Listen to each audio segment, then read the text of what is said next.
So what's the Grape Explorer talking about today? Well, we are talking about an area of Italy that's quite famous and everybody knows. It's called Chianti. But a lot of people don't know Chianti has a lot of zones, and I wanted to highlight one of the wines that I feel is one of the finest Chiantis in all of Tuscany.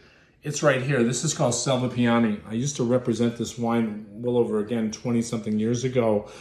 And it's a very, very special property, but it's in Rufina. So if we look at our map here and we highlight Tuscany, we're going to look at this in a big way, and then we're going to look at it in a smaller way. We can actually see that Tuscany is, you get Chianti Classico, but this is the map we really want to see, because this shows all of the areas of Chianti.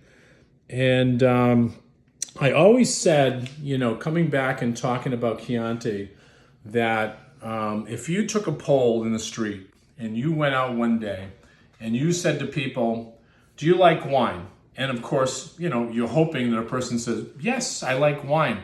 Can you identify 5 wines for me, red wines in the world that you know of? Chances are they're going to say Chianti, because it's the most famous wine. But guess what? It's very complex. A lot of people don't realize that there is different types of Chianti. You have a very cheap Chianti, which is called Chianti DOCG. Then you have the zones, which is called Chianti Classico. But then there are a lot of other subzones that people don't know about. Pay attention. Chianti Rufina is considered to be the best. It's better than a lot of the Chianti Classicos, but they don't have the same rules as Chianti Classico. Chianti Classico, of course, you have to blend a little bit. This is 100% Sangiovese. This is one of the top producers, by the way, and I used to import these wines, so I know what these wines are all about. But again, a lot of people don't pay attention anymore to Chianti because they're buying super Tuscan wines, or they're buying, Toscano blends or anything like that. We need to pay attention to Chianti again, and we need to understand the differences between a Chianti Classico and a Chianti Rufina and a Chianti Firenze, Kohl Fiorentini. Those are the wines that are in the zone near Florence. You got also the Colli Pisani wines, the Pisa. So if you go to Pisa and you see the leading town of Pisa, that's actually a Chianti zone. The wines are good, but guess what? This area, these are the best of the best.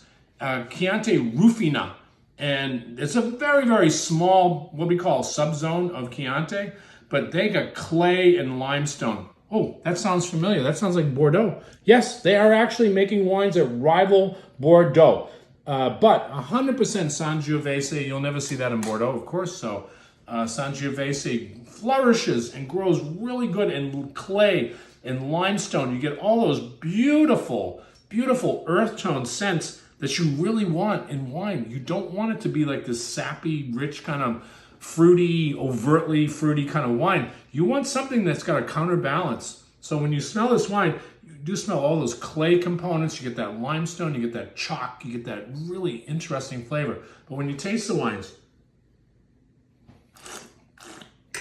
oh my God, this is like world-class wines.